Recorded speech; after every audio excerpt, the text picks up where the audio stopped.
Hey folks, Jerry Stevenson, Chief Redneck in Charge at the Redneck BBQ Lab, McGee's Crossroads, North Carolina. And I'm here today in the RBL Studios to show you guys how to make country style ribs at home just like I do at mine. Now the country style rib is the rib that doesn't come up a lot when people are talking about I'm gonna cook some ribs. It's something that I grew up on at home. A lot of times my mother, we didn't cook a baby back rib. Matter of fact, I didn't really know what a baby back rib was, much less a St. Louis style rib. And if you're sitting there going, well, what's a baby back rib and what's a St. Louis style rib? Well, you may want to look at some of the other videos that we're doing on these ribs to kind of tell you guys about what they are, where they come from, and how we cook them. Because to be honest with you, each one of them I kind of cook a little bit differently. So maybe something you want to look at some of the videos that we've done on those to see what we're doing. But here today, I'm going to show you guys how to cook a country style rib. Now, the first question you guys are going to say is well, what's a country style rib? Why haven't I seen these before? Well, the answer is it's something that you don't see a lot. The country style rib is actually part of the rib of the pig. And these are pork ribs we're dealing with today, just to be specific. And basically, if this is the hind quarter, the ham of the animal, and it stretches this way towards the head, we have in the middle, we have the rib cage, and it starts out and comes up to the shoulder, or what we call the pork butt of the animal.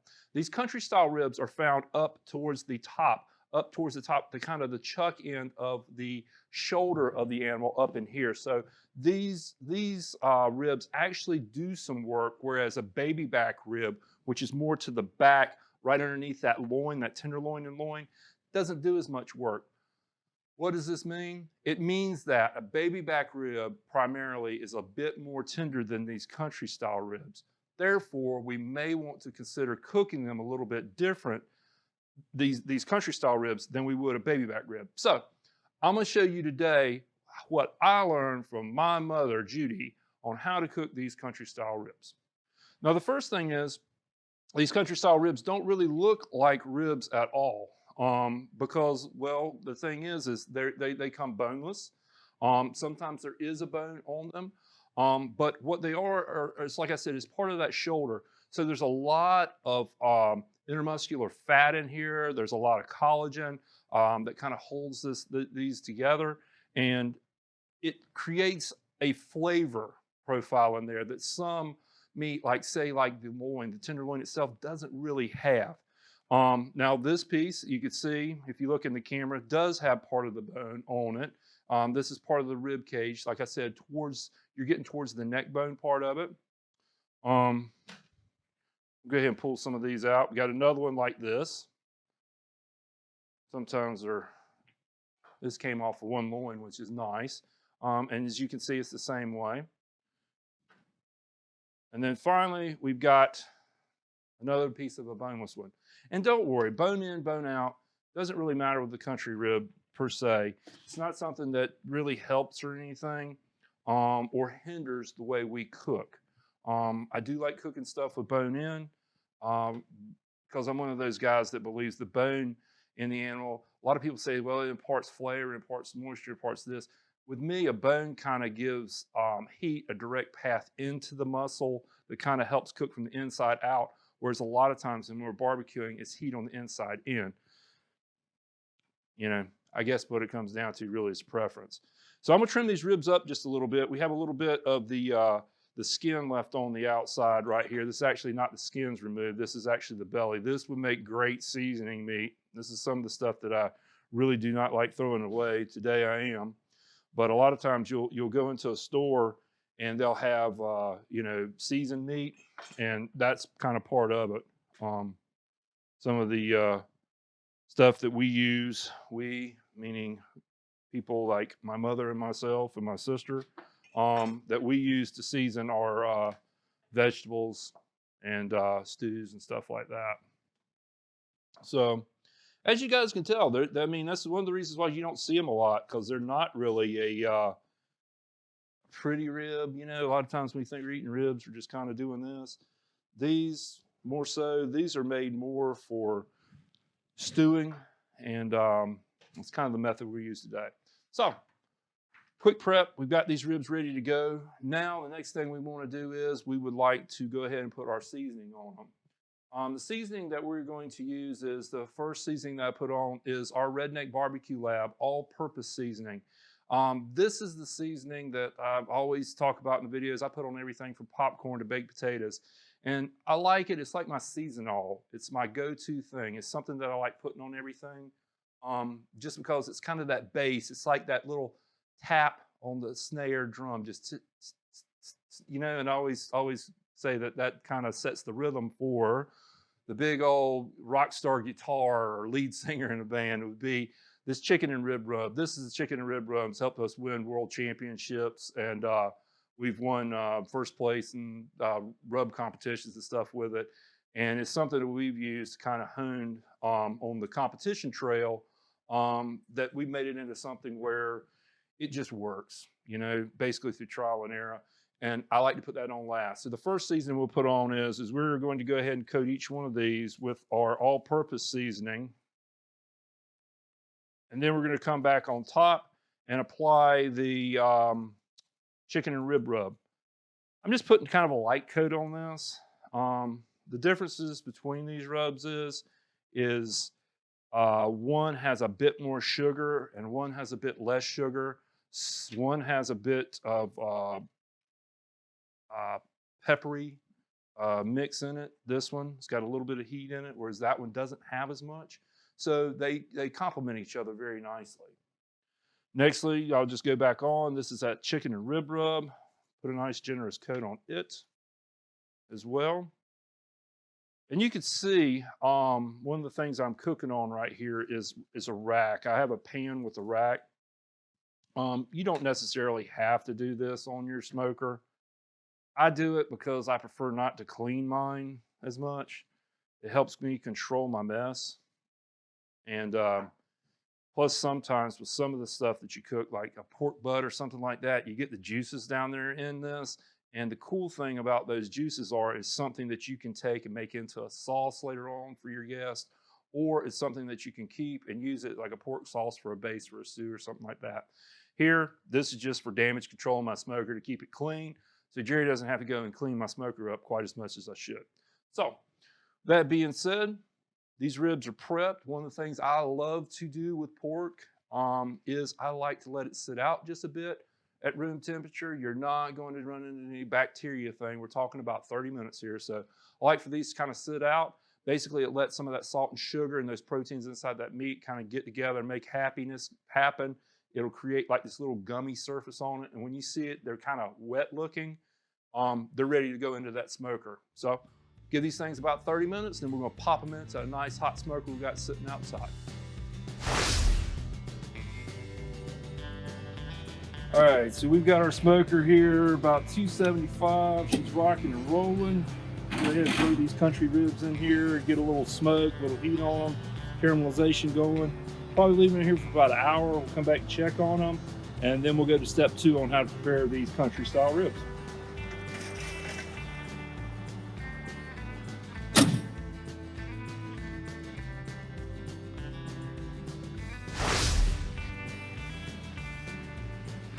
All right, it's been about an hour, hour and a half. Let's check on those country style ribs. We give that smoker let it burp a little bit, let some of that steam out. And yes, sir, these suckers are ready to go to step 2. So we're gonna go ahead, we're gonna take these out, run upstairs to the kitchen and start step 2.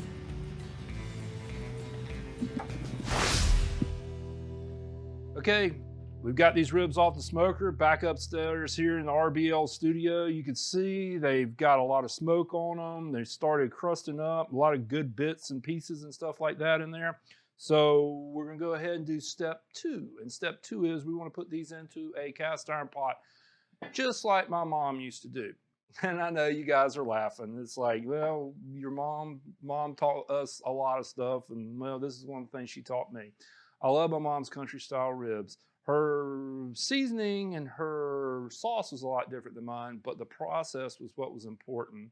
And this is one of the things that made me say, you know what, there's something to this cast iron. You guys will see me use this a lot, and I truly believe That's one of the things with my mom's is that cast iron. So anyway, I want to go ahead and take these ribs. I want to go ahead and place them into this cast iron pot.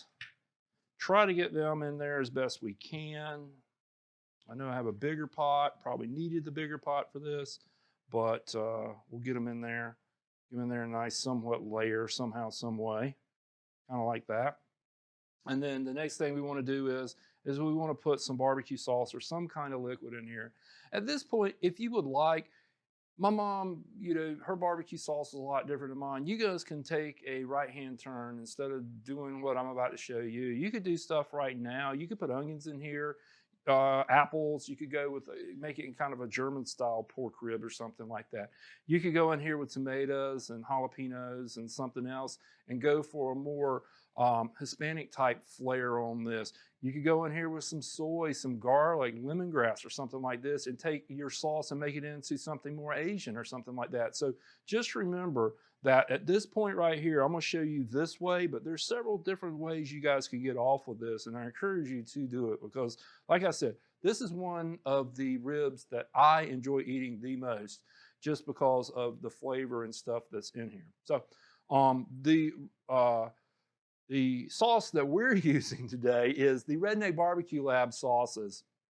We're going to put approximately in that squirt jug right there, squirt bottle, there's about a quarter of our North Carolina pork sauce, our competition pork sauce that we use. It's got vinegar, peppers in it, along with a little apple cider vinegar and some juice as well. Along with 3/4 of our competition style barbecue sauce. This is the one that, you know, started it all here at the Redneck BBQ Lab. And this is the one that I love. I may be hearing somebody in the background in there going, Daddy, that's not how you do it. My oldest daughter, she's the wizard when it comes to some of these sauce blends and rub blends and stuff like that. My daughter prefers a 50-50 mixture of this, a precise 50-50 mixture of this. So, Elle, honey, I heard you. I heard the little scream. Daddy's going with a little thicker sauce today, so please don't hold it against Daddy. So anyway, and you guys are like, why a squirt bottle? This is one of the pro tips I'll tell you. In competition and at the lab, we use squirt bottles over regular bottle. It allows us to control, as you can tell, sauce just doesn't pour out, and we can put the sauce where we want it, the right amount of sauce on it. We can cut these ribs. I don't have to use a brush. Boy, this smells good. And it just kind of helps me get stuff in there and make sure I got a little bit of this on everything. Now, this approximately what I put in here was about 10 ounces of sauce. You could put more, put a little less. There will be some of these juices that are going to come out of this meat and it's going to create this sauce, but that's pretty much it. I'm going to go ahead and throw a lid on this and throw it into a 375 degree oven, 375.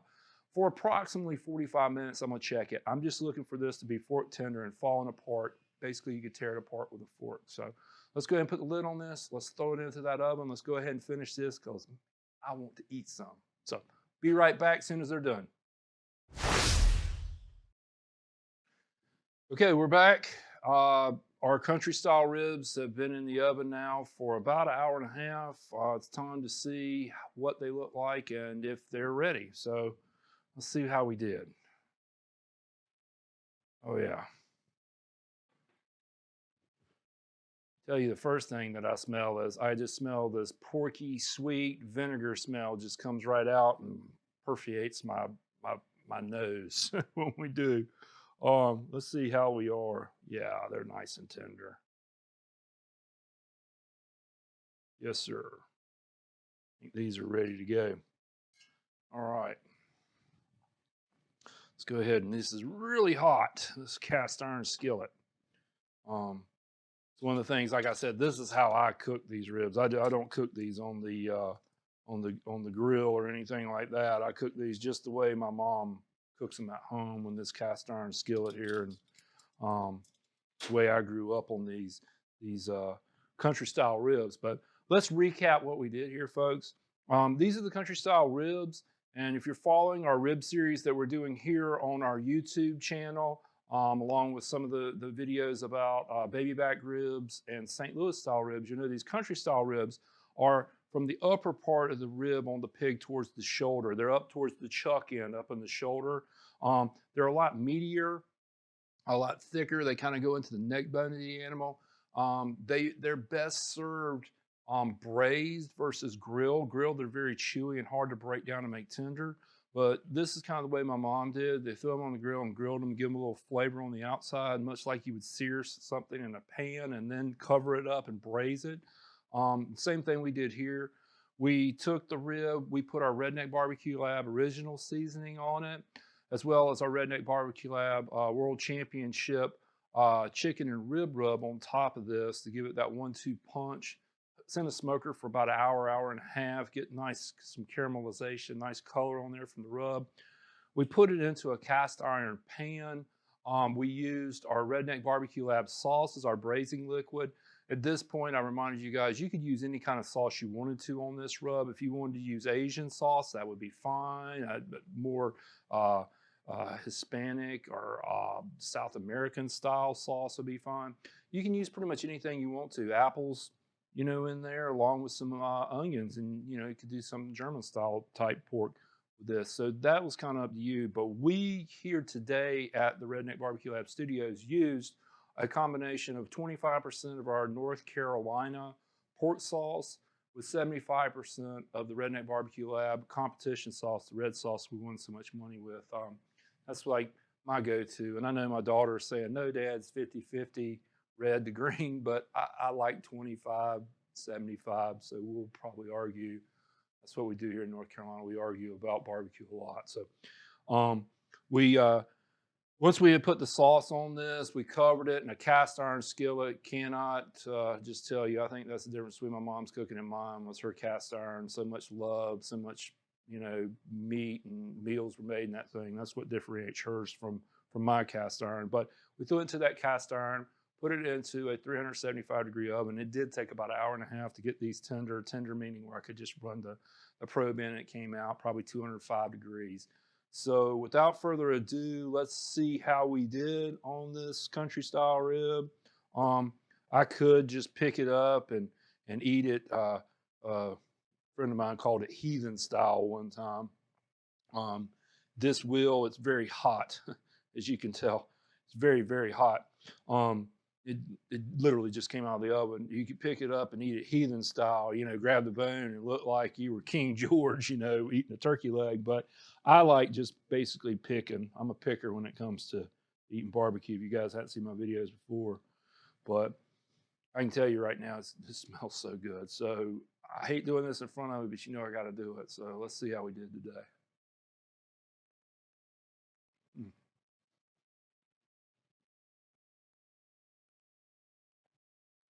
Once again, that was a really good piece of meat we had selected. We have a great meat purveyor. But this pork rib is really, really tender. Very, very porky. It's got some smoke flavor to it. It's got salt from that rub in there, smoke from that smoker, and it's got some heat in there from that vinegar sauce in there. It gives it a good acidity along with a little bit of heat on the background, and just kind of a melt in your mouth flavor. Man, it's good stuff. Apologies. Best part of the job, worst part of the job. Best part I get to eat, worst part I have to do it in front of you guys. But I hope this encourages you guys and ladies to go out there and do this for yourself. These are a very economical cut of meat.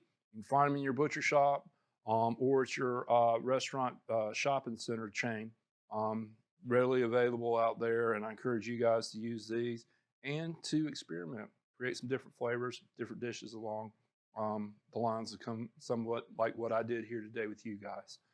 So once again, folks, I'm Jerry Stevenson, Chief Redneck in Charge at the Redneck BBQ Lab in McGee's Crossroad in Benson, North Carolina. I'm here at the RBL Studios with my friend Mike Baker, the owner of Event Webcasting. We're making these YouTube videos for you guys. This is for you. Kind of our way of giving back. Y'all have given so much to us in terms of support at the stores and these rubs and sauces you guys buy from our website, redneckbarbeculab.com, our retail suppliers where we sell these and you supporting them. God bless y'all, man. We love y'all to death. And I just hope we can give something back to you guys and maybe inspire you or your children, your sweetheart, your spouse, or somebody to kind of start cooking some of this stuff. So it's very important for you guys to like this channel, share this with your friends, subscribe to it if you're not already a subscriber. Click on that bell. Click on that bell so you know when other videos like this, like the others that are going to drop in our rib series, you're going to know when they come out before anybody else does. And above all, please leave us our comments and suggestions as to what you thought about this video or what you would like to see in the future. Your feedback is very important to us. Your feedback is the energy of why I'm standing here today doing this for you and cooking barbecue down the road and making it for you and your family. So, man, I just can't tell you guys right now enough. Please be kind to one another, smile, be patient. The world needs it, your kids need it, we all need it, and it's something we can all do. It's free and it's easy, so please, let's pass this on while we can. So until next time, you guys be great. Love y'all. See y'all soon.